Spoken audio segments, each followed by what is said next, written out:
예수님이 12제자 중에 가롯 유다가 예수님을 입맞춤으로 파는 장면이 오늘 본문 내용입니다만은, 여러분 이제 역사 속에서 그 배신의 아이콘으로 쓰이는 두 인물이 브루투스와 유다입니다.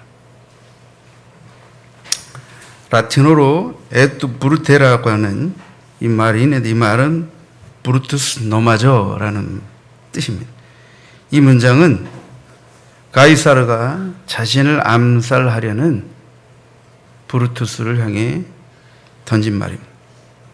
자기가 믿고 충직하게 의지했던, 그죠?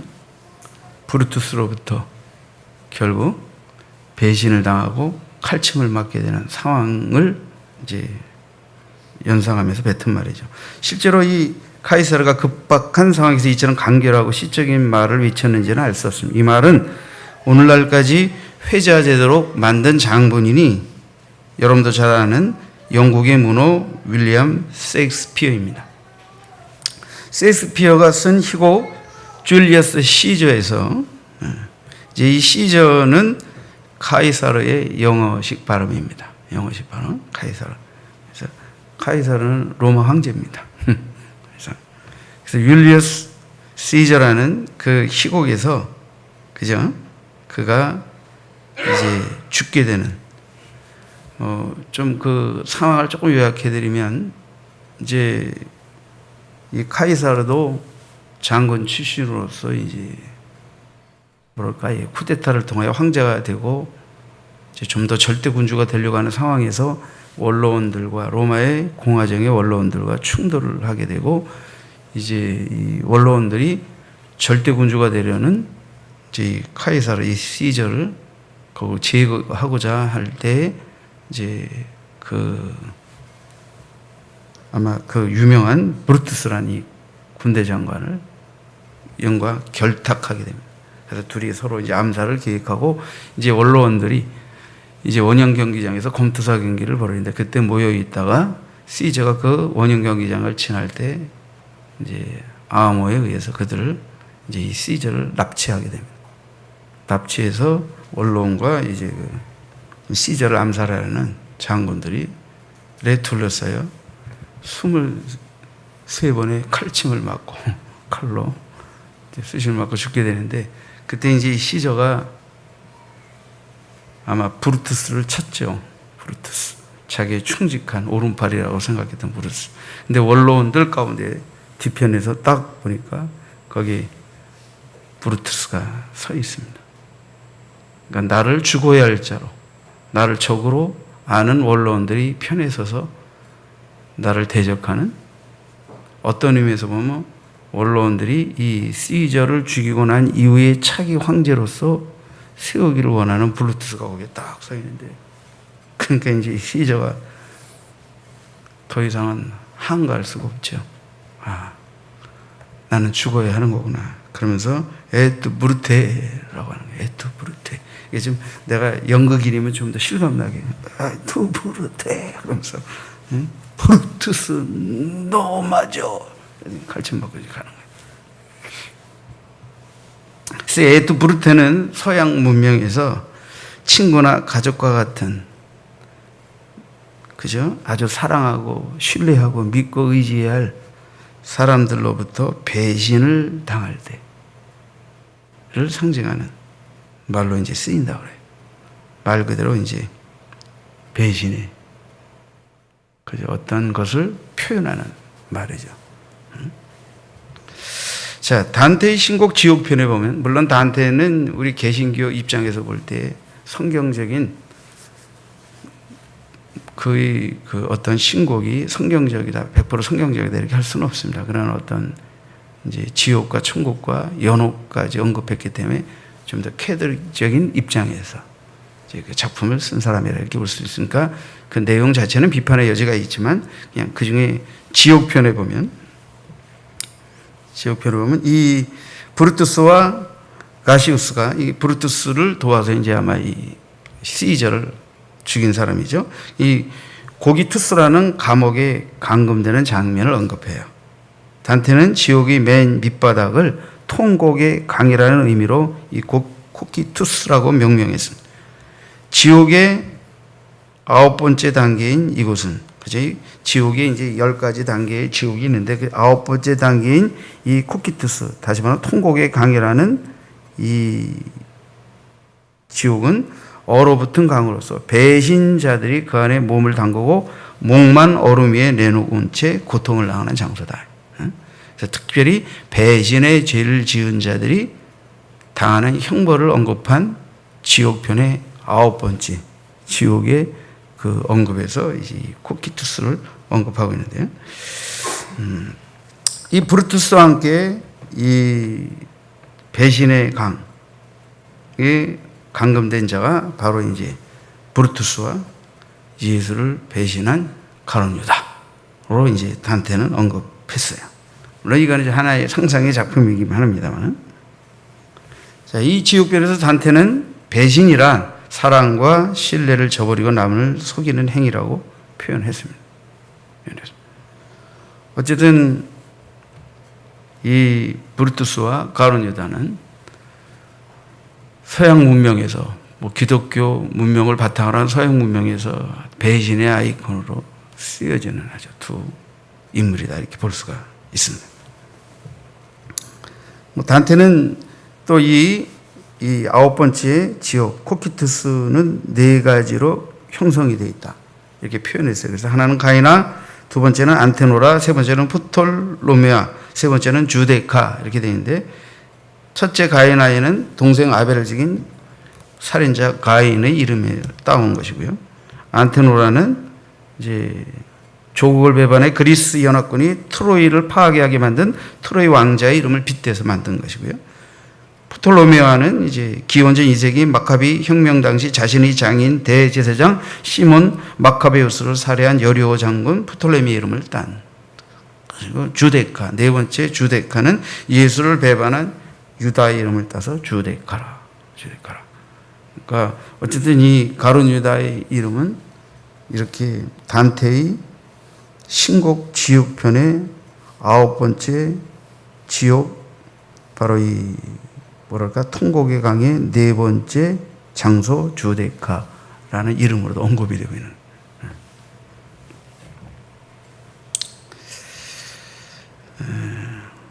가룟 유다가 예수님을 배신하기 전까지는 유대에서 가장 흔한 이름, 사람들이 좋아하는 이름이 유다였습니다.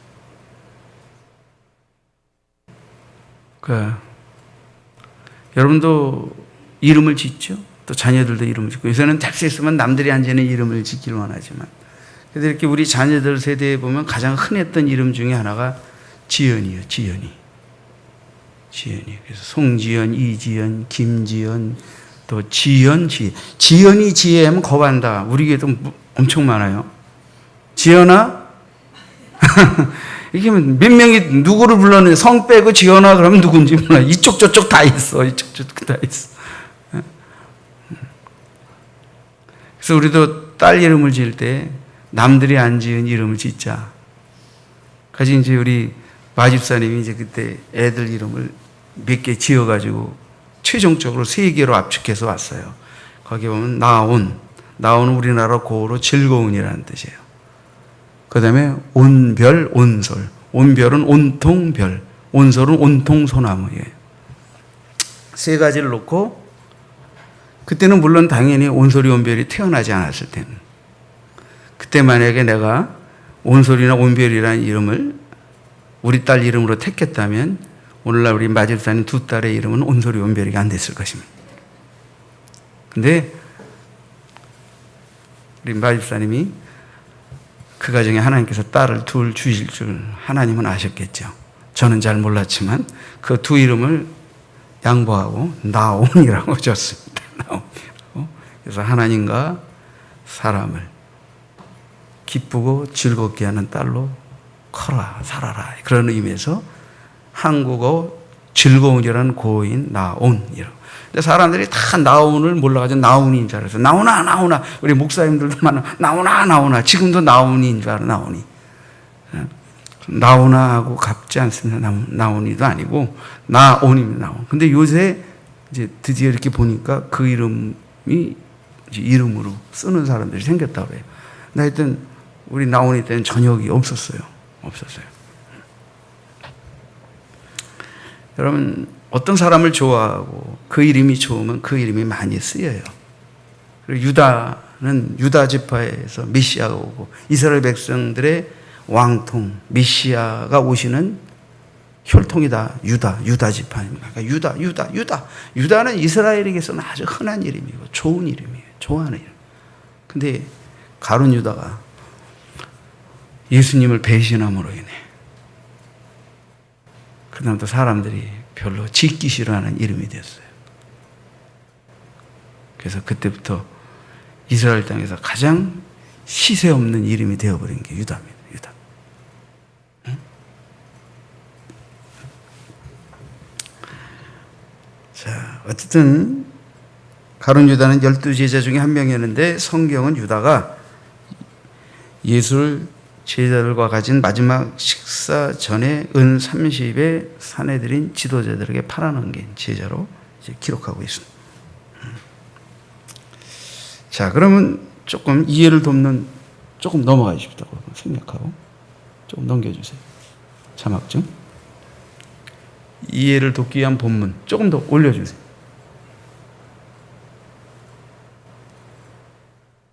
이해를 돕기 위한 본문 조금 더, 그 다음부터.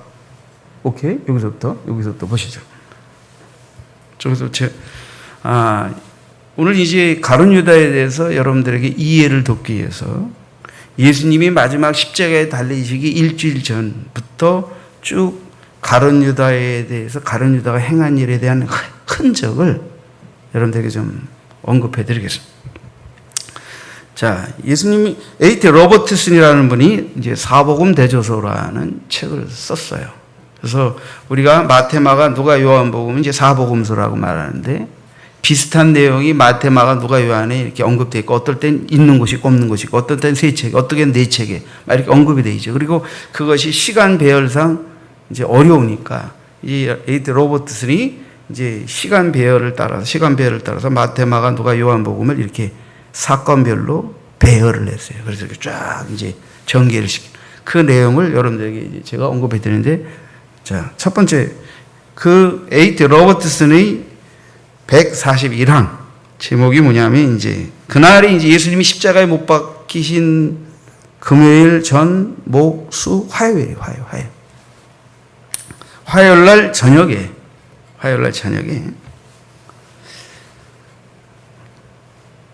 자, 명절 기간에 베다니에 나병 환자였던 시몬을 예수님이 고쳐주셨어요. 그래서 이 시몬이 자기 집에서 이 명절 기간에 예수님과 그 제자들을 초대해서 식사를 접대했어요. 그때 그 베다니에 함께 사는 죽은 나사로를 살리신 그 누이 마리아가 바로 이 식사하실 때 이제 옥합을 가지고 와, 비싼 옥합을 가져와 예수님께 깨뜨려서 발에 붓고 머리털로 발을 씻고 이렇게 하면서 주님께 이제 자신의 오라비를 살려주신 은혜에 대해서 감사를 표현하는 일이 있었어요. 이때 이제 가룟 유다는 마리아가 비싼 나도옥합, 흔히 이제 우리가 100데나리온이라 이렇게 표현합니다. 값어치로 따질 때. 근데 한 데나리온은 그때 당시 이스라엘 시대의 남자 장정의 하루 품삯에 해당하는 가치. 그죠? 가치. 그런데 100데나리온이니까 100일 가치의 옥합, 나드향, 비싼 것이죠. 그래서 이스라엘에서는 보통 여인들이 시집 갈 때 이렇게 시집을 가기 위해서 이렇게 뭐 재물을 모은 것처럼 이렇게 옥합을 해서 이제 뭐 그런 경우들이 있었어요. 어쨌든 300데나리온이니까 예를 들어서 하루 품삯이 5만 원이었다 그러면 500만 원이고 3만 원이었다면 300만 원이고 그러니까 하여튼 그때 값어치는 뭐 지금처럼 이렇게 이제 노동값이 비싸지는 않았지만 그래도 꽤 가치 있는 수백만 원짜리 이제 향유를 부은 것입니다. 그러니까 가룟 유다 그걸 딱 보고 있다가 아깝게 그걸 왜 쏟아 붓냐 이거예요. 그걸 팔아서 가난한 자들을 도왔으면 좋을 뻔했다. 지금 이 여인은 자기 오라버니를 살려주신, 죽음에서 살려주신 예수님께 자기의 가장 귀한 것을 깨뜨려 주님께 향유를 쏟아붓고 있는데, 예수님도 명구스럽고 그 향유를 쏟아붓는 여인도 참 명구스러울 정도로 그 앞에다 대놓고 이 아까운 거를 갖다 깨뜨려서 쏟아붓는다고. 이거 팔으면 가난한 자들을 많이 도울 수 있는데, 이렇게 얘기한 거예요. 그럴 때 예수님이 네 배로 도와라. 네 배로 도와라. 가난한 자들은 항상 너희들과 함께 있으니까 너희들이 어느 때든 도울 수 있지만 인자는 간다. 곧 죽는다. 곧 너희를 떠난다. 저가 내 장사를 위하여 내게 좋은 일을 하였다. 좋은 일을 하였다. 그러니까 마리아는 예수님이 곧 돌아가실지 잘 몰랐겠지만, 예수님은 마리아의 그 최고의 헌신을 자신이 이 땅에서 이제 하나님의 대속의 부름의 뜻을 따라 십자가의 고난의 잔으로 이제 잔을 마시고 죽게 되어지는 그런 상황 직전에서 가장 큰 귀한 사랑의 선물로 흠취하시는 거예요. 근데 이 가룟 유다가 여기서 죄를 뿌리고 있는 거예요. 죄를 뿌리고 있는 거예요. 어쨌든 예수님은 이 여인이 행한 일을 복음이 전파되는 모든 것에서 말하라. 기념하라. 이렇게 되니까 처음에는 가룟 유다가 예수님과 이 마리아의 그 어떤 헌신을 아주 묘하게 만들어 버렸지만, 예수님이 그 이야기를 통해 마리아의 헌신을 복음이 전하는 곳마다 기념하라 하시고, 가난한 자는 언제든지 있으니까 너희들이 도움은 된다고 하시고, 그러나 이 여인이 내게 좋은 일을 하였다고. 그래서 예수님은 마지막 자신이 이 땅에서의 대속의 사역을 감당하며 죽기 직전에 받는 최고의 사랑의 선물로 그것을 흠양하시고, 이렇게 되다 보니까 이제 가룟 유다가 갑자기 또 이 예수님의 책망을 받은 꼴이 됐죠. 지금. 자, 이것을 왜 언급하냐면, 가룟 유다가 예수를 팔아 넘기게 되는 어떤 이 상황을 이해하는데 이 부분이 작용을 하기 때문에 말씀드려요. 자, 그 다음 부분을 보시죠. 142장에서, 자, 빨간색으로 안 나오는군요. 이건 컬러가 안 되는 건가 보죠? 카타고를 할 때, 그건 몰랐네. 제가 제 원고에는 컬러가 있는데, 죄송합니다. 컬러가 있는 부분이 이제 중요한 부분이니까 탁탁탁탁 이렇게 넘어가면 되는데, 컬러가 없는 부분이에요. 자, 이 부분은 중요한 부분입니다. 유다가 식사 자리에서 예수님의 책망을 듣고 화가 나서 예수를 팔기 위해 관원들과 상의하게 됩니다. 이게 화요일 밤입니다. 화요일 밤.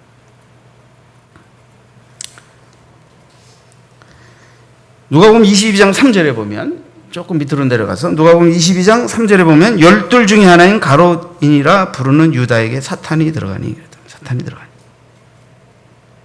그러니까 누가는 사탄이 언제 가룟 유다에게 들어가느냐, 가룟 유다가 언제 사탄에게 점령당했느냐, 예수를 팔아 넘기는 쪽으로 생각하고 결심하여 대제사장을 찾아가 은 30을 받고 팔아 넘기기로 모의하는 상황을 사탄에게 넘겨진 상태로 언급하고 있습니다. 그 다음 이제 143항에서 쭉쭉 따라오셔야 돼요. 빨리빨리. 그 다음 밑으로 143항. 네? 나왔어요?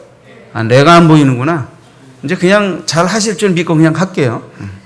143항은 이제 한 친구의 집, 요한 마가 부모의 집으로 여겨지는 곳에서 유월절 식사를 준비하게 하시죠. 144항에서 예수님이 12사도와 함께 이제 유월절 식사를 하실 때 그들의 질투심을 책망하십니다. 145항 유월절 식사 중에 예수님은 제자들의 발을 씻기십니다. 146항, 이게 또 중요합니다. 유월절 식사 중에 예수께서 유다가 배반할 것임을, 한 제자가 배반할 것임을 이제 암시하는 말을 표현합니다. 누가복음의 표현을 빌면 22장 21절에 그러나 보라, 나를 파는 자의 손이 나와 함께 상위에 있도다. 인자는 이미 작정된 대로 가거니와 그를 파는 사람에게는 그 사람에게는 화가 있으리로다. 다른 복음서에는 이제 너희 가운데 한 사람이 나를 팔리라 이렇게 말씀하시니까 그때 베드로가 요한에게 이렇게 예수님께 한번 물어보라. 그러니까 예수님 가까이서 가장 사랑받는 제자 요한이 예수님께 묻게 되죠. 누가 팔겠습니까? 누가 팔겠습니까? 그러니까 이게 요한복음에 이제 언급되는데, 그러니까 이 요한이 누가 팔겠습니까, 주여? 그가 누구입니까? 라고 이제 묻죠. 그러니까 예수께서 내가 떡 조각을 적셔서 가져다 주는 그니라 하면서 가론 유다에게 떡을 줍니다. 요한복음 13장 27절에 조각을 받아놓고 사단이 그 속에 들어간지라. 요한은 이때 사단이 가룟 유다에게 들어갔다, 그렇게 언급하고 있어요. 그러나 사실 성경은 그 이전에 이미 책망받고 은 30에 예수를 팔아넘기기로 결의한 화요일 저녁에 벌써 가룟 유다에게 사탄이 들어갔다라고 언급하고 있죠. 조각을 받아 사단이 그에게 들어갔는데 예수께서 유다에게 이르십니다. 내가 할 일을 속히 하라. 이 말씀을 무슨 뜻으로 하셨는지 앉은 자들은 아는 자가 없었지만 어떤 이들은 유다가 12제자의 돈기를 관리하는 재정 담당자였기 때문에 아마 밖에 나가서 명절에 쓸 물건을 사라고 하시든지 아니면 가난한 자를 위하여 뭘 주라고 말씀하신 것으로 들었습니다. 그러나 요한복음 13장 30절에 유다가 그 조각을 받고 곧 나가니 밤이로라 그랬다. 그러니까 물론 밤이에요. 자연적인 밤인데 그거를 통해서 언어 플레이를 하는 거죠.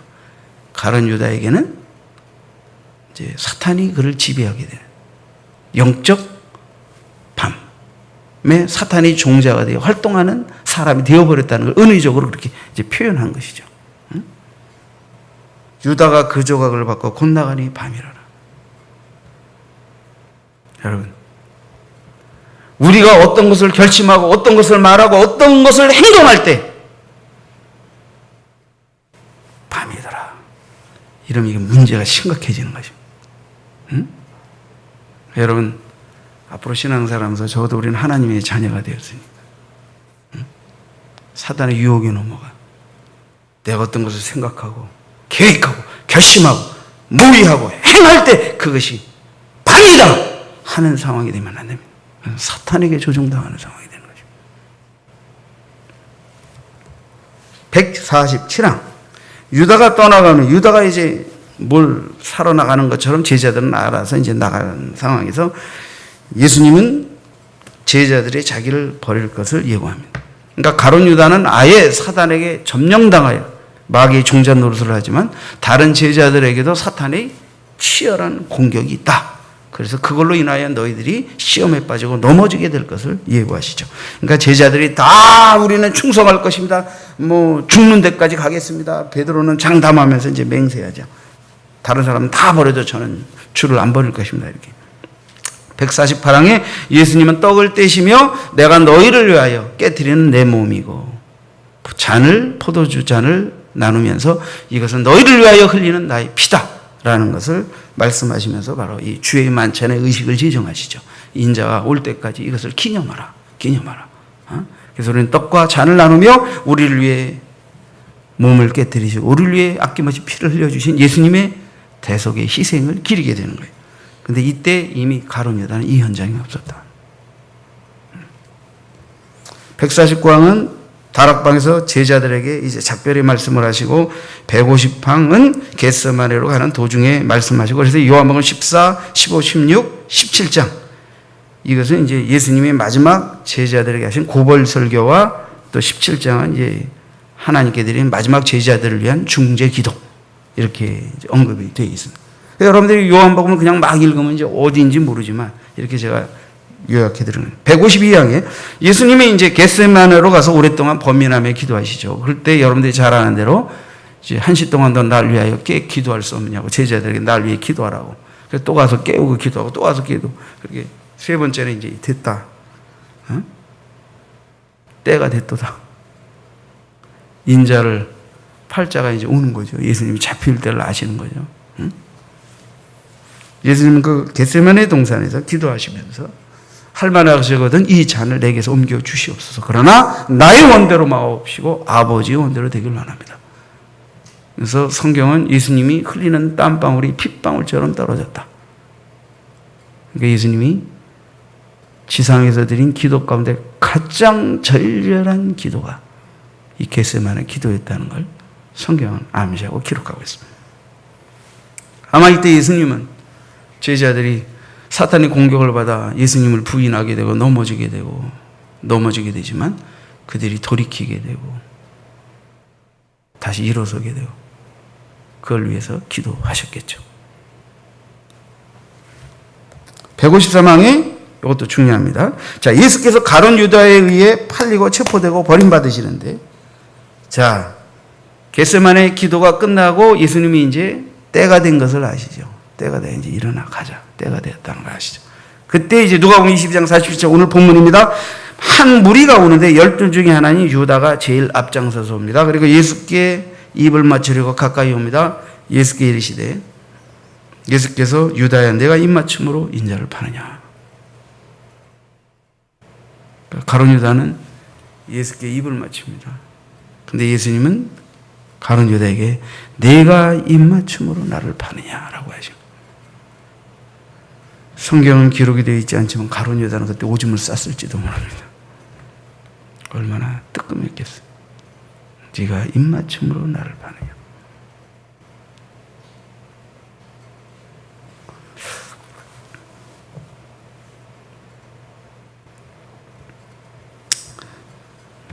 그때 베드로가 거기에 이제 로마의 병사들, 대제사장의 종과 성전의 경비병들 뭐 이런 다 왔죠.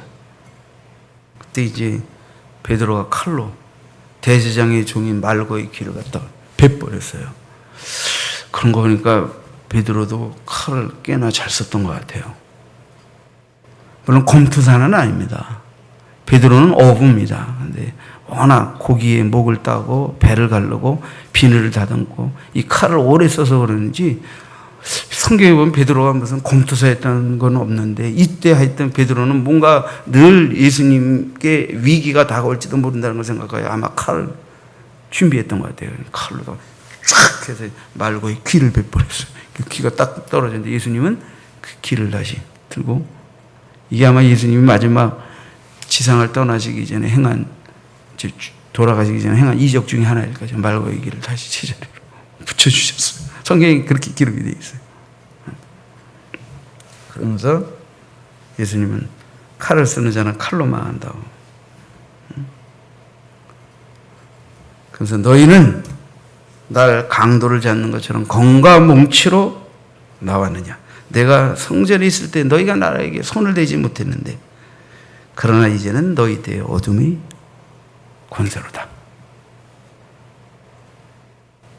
그러니까 예수님이 십자가에 달리시기 위해 잡히시고 제자들이 마귀에게 공격을 당하게 되고 사탄은 완전히 가룟 유다를 점령하여 예수를 팔게 하고 하는 이런 모든 역사 속에서 가장 극렬한 영적 어두움의 밤, 사탄이 가장 예수의 제자들을 표면적으로 공격하는 때가 됐다라는 것을 말씀하죠. 그래서 이제는 너희의 때, 어둠의 권세 이렇게 말씀하셨어요.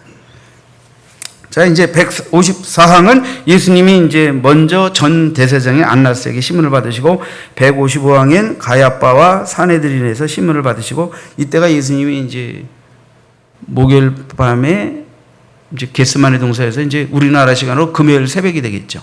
한두 시쯤 이제 잡히셔서 이제 동트기 전까지 계속 이제 가야바 사내들인 뭐 이제 안나스에게 신문을 받으십니다. 그리고 동트기 전 새벽 동트기 전쯤 이제 대제사장의 뜰에서 그죠? 이 가야바 대제사장의 뜰에서 신문 받을 때 베드로가 드디어 이제 계집종 앞에서 예수님을 3번이나 욕하고 부인하게 돼요. 죽을까봐 두려워서 부인하게 되고 그때 예수님은 내가 새벽 달기 울기 전에 3번 나를 부인할 것이라는데 꼭 깨워 새벽 단가 꼭 깨우고 울게 되니까 베드로가 예수님 하신 말씀이 생각이 나 바꿔놓으라고 이제 통곡을 하게 되죠. 자기가 예수님을 부인했다는 것 때문에.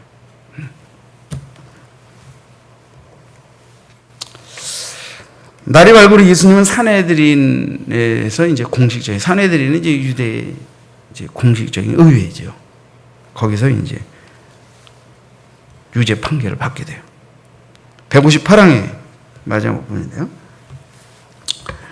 배반자 가룟 유다는 이 금요일날 아침에, 그죠?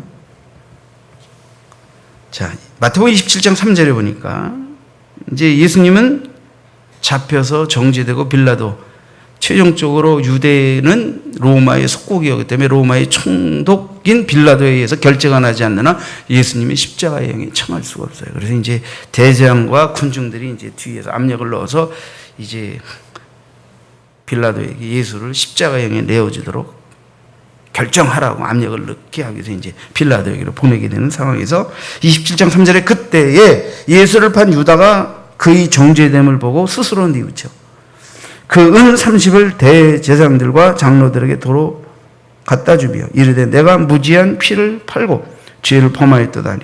그들이 이르되 그것이 우리에게 무슨 상관이냐, 내가 당하리라 하거늘 유다가 은을 성소에 던져놓고 물러가서 스스로 목매어 죽은지라. 가룟 유다는 실제로 예수님이 고초당하여 십자가에 달려 돌아가시기도 전에 빌라도에게 마지막 판결을 받으러 옮겨지는 상황에서 가룟 유다는 죄책감을 느끼고 결국 목매달아 자살하게 됩니다. 그것으로 그의 생명을 끝내게 됩니다. 사도행전에 보면 베드로 사도는 성령을 받고 난 이후에 이제 120문도, 마가의 다락방에 모인 120문도들에게 설교할 때 이렇게 얘기하죠. 사도행전 1장 16절에 형제들아, 성령이 다윗의 입을 통하여 예수 잡는 자들의 길잡이가 된 유다를 가리켜 미리 말씀하신 성경이 응하였으니 마땅하도다. 그래서 이 가룟 유다의 마귀의 종노릇하는 부분을 이제 성경이 예언대로 응하였다, 이렇게 언급하게 되죠. 자, 대략 가룟 유다에 얽혀져 있는 본문들을 여러분들에게 좀 전후 배경을 언급해드렸어요. 이러다 보니까 벌써 시간이 많이 가버렸네요. 그래서 메시지를 핵심적으로만 말씀드리겠습니다. 자, 첫째, 가룟 유다가 예수를 팔아넘길 생각을 하게 된 결정적인 계기가 뭐냐? 이제 직접적인 계기, 어떤 도화선, 잠재적인 것들 여러 가지가 있을 수 있어요. 또 학설도 있고 신학적인 것도 있고 그렇지만 오늘 본문에서 제가 여러분에게 힌트를 드리면 첫째, 예수의 청량입니다. 예수의 청량. 그러니까 자기 오라비를 살려준 은혜에 대해 자기 가장 귀한 것으로 감사하는 마리아를, 그걸 아까운 걸 갖다 깨뜨리고 그걸 팔아서 그냥 주지. 그러면 자기가 이제 그걸 갖다 시장에다 팔아가지고 가난한 자를 도울 뻔했다라고 했던 이 가룟 유다의 이 사실은 위선적인 말이죠. 위선적인 말. 그가 진짜 가난한 자들을 도우려고 했다기보다 성경은 그가 뭐라 그럴까, 이 돈깨를 맞은 자로서 도적깨를 삥땅질을 한 거예요. 우리 식으로 좀 속된 말로 하면 12제자의 재정을 맡아 관리하면서 예수님과 12제자들이 선교 목적으로 성도들이 헌금하고 공개한 것들을 가지고 자기의 사적인 목적으로 돈을 빼돌리면서 딴짓을 한 거예요. 그러니까 가룟 유다가 그것이 들어왔을 때 큰 거잖아요. 큰 게 들어온 거 아니에요. 그런 탐심을 감추고 겉으로 가난한 자를 도우려고 하는. 그래서 원래 이 땅에서 가장 위선적이고 의를 가장하여 악한 짓을 하는 자들이 대부분 뭘로 가장하냐면 구제와 자선을 합니다. 물론 구제와 자선을 하는 사람들이 다 잘못됐다는 게 아니에요. 그게 아니고 아주 이 땅에서 가장 자신의 속의 사악함과 거짓됨과 위선을 가장하며 남들에게 의로운 척 좋은 사람으로 나타내 보려고 할 때 사용되는 그것이 자선이라는 거예요. 자선. 저는 여러분들에게 말씀드립니다. 교회는 구제하도록 주님이 명령하셨지만 구제하는 단체는 아닙니다. 이걸 아셔야 돼요. 많은 사람들이 교회를 구제하는 단체로 착각하고 있어요. 교회는 구제하는 단체가 아니에요. 우리는 신앙의 한 통목으로는 실천하지만 교회를 구제하는 것으로 착각하시면 안 됩니다. 우리가 신앙인으로서 마땅히 신앙의 한 동목으로 구제를 실천해야 합니다.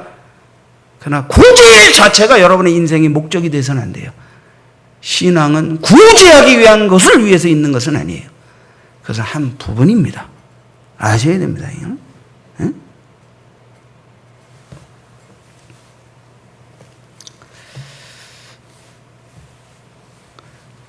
예수의 책망에 가룟 유다는 회개했어야죠. 근데 예수님이 책망에 뉘우치기보다 그는 분노했어. 그리고 예수를 팔아넘길 결심을 하고 대제사장을 그 밤에 찾아가지 않습니다. 자, 여러분들에게 여기서 한 가지 영적인 힌트를 드리겠습니다. 책망. 하나님이 여러분에게 책망하실 때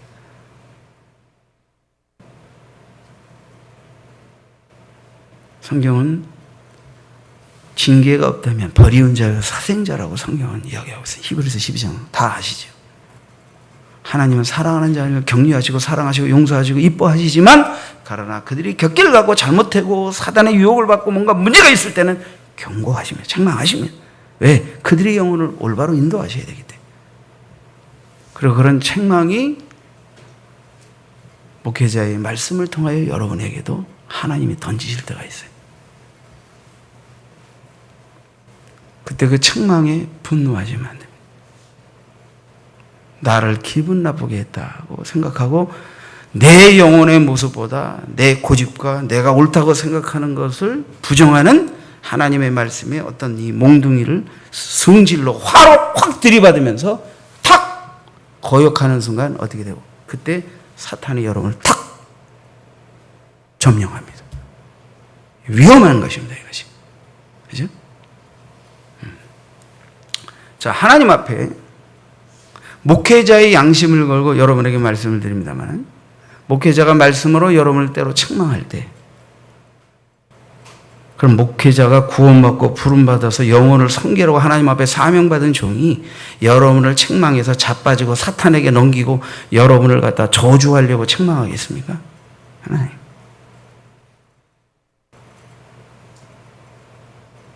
그것은 위험하다는 것입니다. 그렇게 책망 안 해도 이미 벌써 넘어지게 돼 있는데 책망하는 것을 통해서 경각심을 가지고 뉘우치고 돌이키고 어떻게 끌려가던 것에서 돌아오라는 사인을 그것도 아주 격하게 책망하다면 그건 굉장한 위기 사인이 높은 것입니다. 그렇게 해서 돌아오는 분들도 있습니다. 회개하는 분들도 있습니다. 근데 어떤 경우는 대부분 넘어집니다. 그리고 상당한 기간 아예 믿음이 없다면 뭐 사탄의 정도로 사겠지만 믿음이 약할 땐 한동안 영적으로 시험과 헤매임을 겪게 되는 거예요. 여러분이 이미 이제 신앙상 5년, 10년, 20년 했으면 여러분이 신앙의 여정 속에서 이해가 됐든 이해가 되지 않든 돌아보면 이때가 내가 이게 마귀에게 속은 때구나. 마귀가 날 갖고 노는 때구나 라는 건 느끼실 수 있을 거예요. 근데 지금 돌이켜서 여기에 깨어있는 믿음으로 앉아있는 것은 예수님이 베드로가 시험 들고 넘어졌을 때 그를 돌이키게 기도하신 것처럼 누군가가 여러분을 위해 기도하셨다. 그럼 여러분에게 책망의 음성을 전하는 주의 종은 여러분이 그 책망을 듣고 돌이키면 어둠의 속박에서 벗어나지만 그렇지 않게 되면 일정한 기간 어둠의 속박에서 고통당하게 될 것을 알고 말씀을 전하는 주의 종은 여러분을 위해 기도 안 하겠습니까? 기도 안 하겠습니까? 한번 따라서 합시다. 오늘의 나 된 것은 그 다음은 따라서 하지 맙시다. 하나님 우편 보좌에서 나를 위해 기도하시는 주님과 나에게 책망의 음성을 전하는 주의 종과 모든 나의 영적인 상태를 염려하며 기도하는 우리의 지체들이 깨어있는 기도 때문에 하나님의 보호 속에서 여러분들이 돌이켜 있고 여러분이 깨어있는 믿음으로 여기 서 있는 것입니다. 그걸 믿으시기 바랍니다.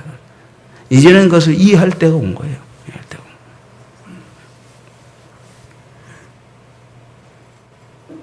자, 두 번째, 그럼 가룟 유다는 뭐가 도대체 문제였냐? 그의 신앙에 있어서. 그는 땅의 시각, 세속적 시각을 내려놓지 못한 것입니다. 예수님은 그 옥합이 얼마짜리냐가 중요한 게 아니에요. 예수님께 자기가 받은 은혜를 최고의 것으로, 여러분, 내 오라버니를, 죽은 오라버니를 살려주셨는데 내가 갖고 있는 최고의 것을 예수님께 선물로 드린다고, 무슨 선물로 드릴 테니까 살려주세요, 그게 아니잖아요. 이미 은혜를 받았는데 그 감사를 표현하고 싶은 그 마음을, 그거 아깝다 이렇게 욕보여야 됩니까? 그건 아니지 않습니까?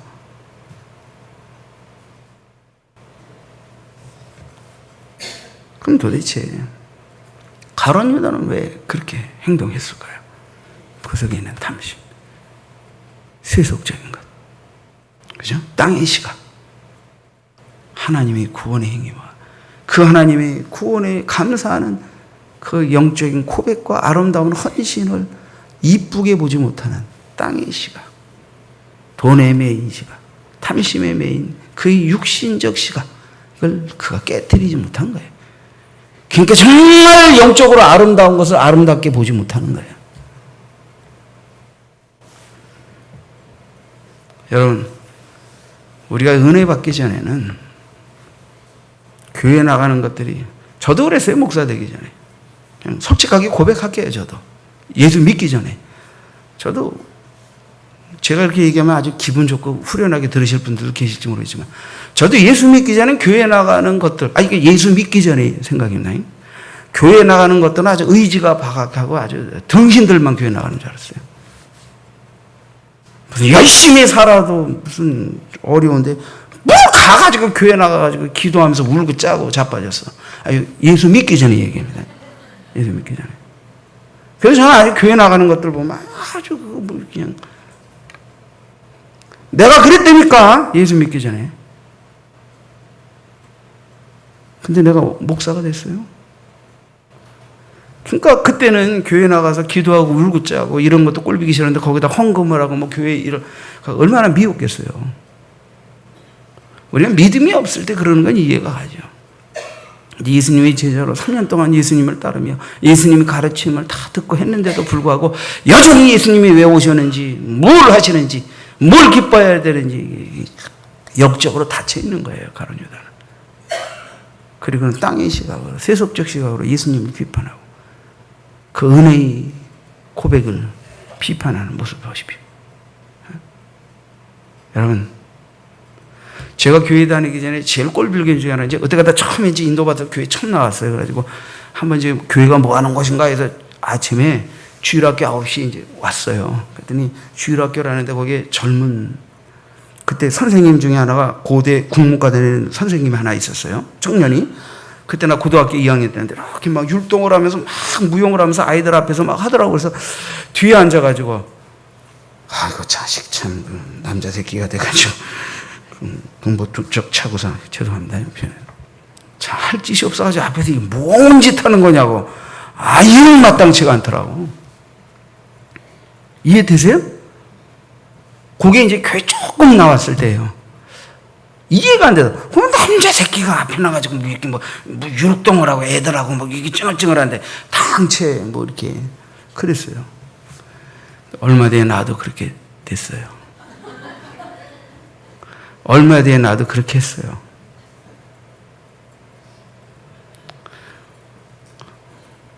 우리 교회는 그런 분 계세요. 교회 나와가지고 이렇게 했는데 보니까 뭐 이렇게 무게도 안 나가는 하얀 알갱이 가지고 툭툭 치면서 장난치니까 당최고, 좀 사람이 놀래면 뭐 당과는 무게라도 있지, 볼링화는 무게라도, 이게 탁과를 흐해가지고 무게도 없는 것도 툭툭 치는 게 얼마나 가당치도 않겠어요. 응? 그랬던 분이 저쪽에 계세요. 지금 열심히 탁구 치십니다. 은혜 받아서. 저도 그랬어요. 대학생이 남자 새끼가 죄송합니다. 예수 믿기 전에 그랬다는 거예요. 보세요. 이해가 안 될 때, 믿음이 없을 때, 은혜 받지 않을 때는 우리의 세상적 땅의 시각 또는 어떤 마초적인 남성다움의 시각으로 볼 때 그게 다 마땅치 않은 거예요. 그런데 은혜 받고 나니까 나도 무용하고 율동했습니다. 동화했습니다. 에? 그때는 왜 귀한 걸 드리냐 그러는데 나도 귀한 것을 드립니다. 저도 예수님께 받은 은혜 때문에 나는 귀한 것을 드리는데 드릴 게 없어서 그냥 제 생애를 하나님께 드려버렸어요. 그때 얼마 있다 하나님 저를 부르시더라고, 주의종으로.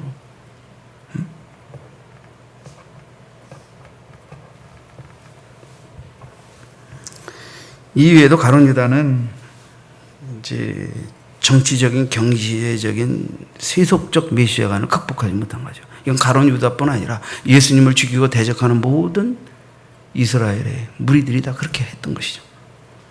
성경이 고난받는 메시아, 우리 죄와 허물을 위해 고난당하시고 죽으시고 장사한 지 사흘 만에 부활하시고 우리가 하나님 앞에 마땅히 치불해야 할 죄의 대가인 죽음과 피 흘림과 고난을 예수님이 대신 담당하시고 그를 믿는 자들에게 하나님이 그 불신앙과 그 모든 죄를 사면하시는 이 놀라운 은혜. 이것을 깨달아야 되는데 예수님이 그런 메시아로 보내실 것이라고 이사야 53장에 다 예언되어 있지만 다윗과 같이 왕으로서 힘이 있고 권세가 있고 능력이 있고 돈도 있어서 우리를 이 로마의 압제로부터 이 가난으로부터 우리를 구원할 정치적이고 경제적인 메시아만을 바라보며 땅의 시각으로 메시아. 지금도 이스라엘은 여전히 그래서 메시아를 기다리고 있어. 이미 메시아는 오셨는데 성경에는 하나님이 보내신 메시아가 어떤 분이라는 걸 예언하고 있는데 가룟 유다는 그런 땅의 시각, 세속적 시각, 메시아의 그릇된 시각을 떨쳐버리지 못했다. 자, 마지막으로 그럼 가룟 유다에게 무엇이 없었냐? 가룟 유다에게 진짜 뭐가 없어요? 두 가지가 없었어요.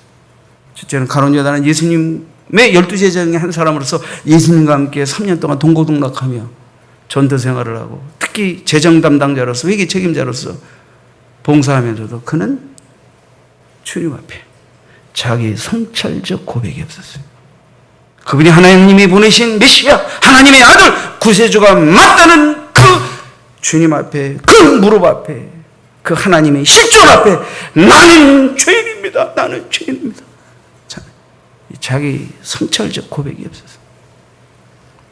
베드로는 밤에 맞도록 수고했으나 잡은 것이 없는 그 배잔에다가 와 기적을 체험했을 때 주여 나는 죄인입니다. 나를 떠나소서 그랬죠. 베드로. 두 번째 가룟 유다에게는 뭐가 없었어요? 자기 믿음의 고백이 없었어요. 예수님은 제자들을 훈련시키면서 시간이 지나가면서 1년여가 넘어가면서 사람들이 나를 누구라 하냐 너희는 나를 누구라 하느냐 오병이의 기적 때 사람들이 구름대같이 몰려왔다 다 그 다음날 기적을 안 해가니까 다 떠나가죠. 사람들이 믿지 않고 떠나가죠. 그럴 때 남아있는 제자들에게 너희도 가려느냐 그럴 때 베드로가 주께로 영생의 말씀이 계시면 우리가 네게로 가보니까 그러니까 베드로는 주께 영생의 말씀이 계시니까 우리는 주께 남아있습니다. 다른 사람은 나를 누구라 하느냐 너희는 나를 누구라 하느냐 그럴 때 주는 그리스도시요 살아계신 하나님의 아들입니다. 이 믿음의 고백을 한 거예요. 그러니까 베드로 주의 제자들은 주님 앞에 하나님이 보내신 메시아 앞에서 자기의 성찰적 고백과 믿음의 고백을 드렸는데 가룟 유다는 그런 흔적이 전혀 없어요.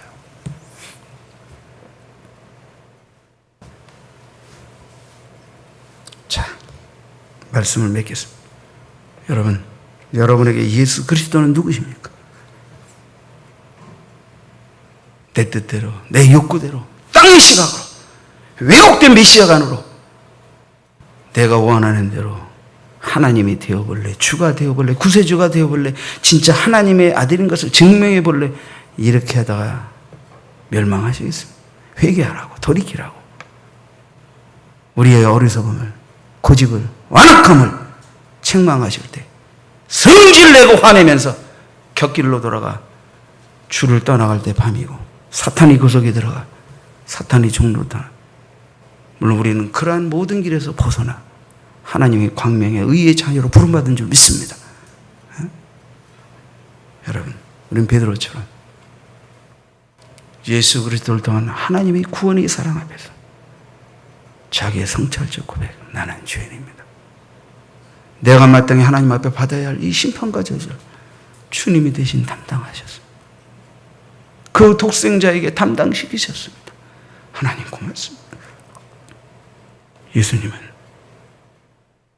나의 구세주, 나의 하나님이십니다. 이 믿음이 고백. 그럴 때 우리가 믿음이 많든 적든 주님은 나의 구주, 나의 피난처, 나의 보호자, 나의 목자가 되시고 인도하시는 것입니다. 제자들이 사탄의 어마어마한 공격을 받아서 주를 부인하고 욕하고 넘어지고, 베드로도 그랬죠. 주께서 베드로를 위해 기도하시고 제자들을 위해 기도하시고, 그들이 돌이킬 때 하나님의 나라를 위하여 목숨 바쳐 주의 복음, 주의 나라를 위해 일하는 위대한 일꾼들이 된 것을 우리는 볼 수가 있습니다. 여러분, 우리는 하나님, 나는 주입니다. 하나님이 창조주, 우리의 영혼의 구주이시건만 하나님을 모른 채 부인한 채 살아온 나는 죄인이었습니다. 알게 모르게 많은 행위적인 죄도 지었습니다. 그 죄로 우리는 멸망받아 마땅하라. 2000년 전 하나님의 아들을 이 땅에 보내셔서 그들과 우리와 나의 죄 허물을 위해 십자가에 대신 하나님이 분노의 형벌을 담당케 하시고, 장사한 지 사흘 만에 그를 다시 일으키시고, 그의 대속에 피의 은혜를 믿는 모든 자에게 용서, 구원, 사면의 은총을 베풀어 주셨습니다. 하나님, 저에게 보내주신 예수님은 나의 구주, 나의 주인, 나의 목자, 나의 생명, 나의 하나님이십니다. 이런 위대한 고백을 들을 때 어둠의 세력이 떠나고, 어둠의 세력이 더 이상 나를 종삼아 부리지 못하고, 우리는 예수의 자녀, 하나님의 자녀, 예수의 일꾼, 주의 제자 되고 성령의 인침과 내주와 충만 역사 속에서 하나님의 제자로서의 증인이 되어 일하는 하나님의 백성으로 살게 되는 것입니다. 여러분에게 예수님은 누구십니까? 기도하겠습니다.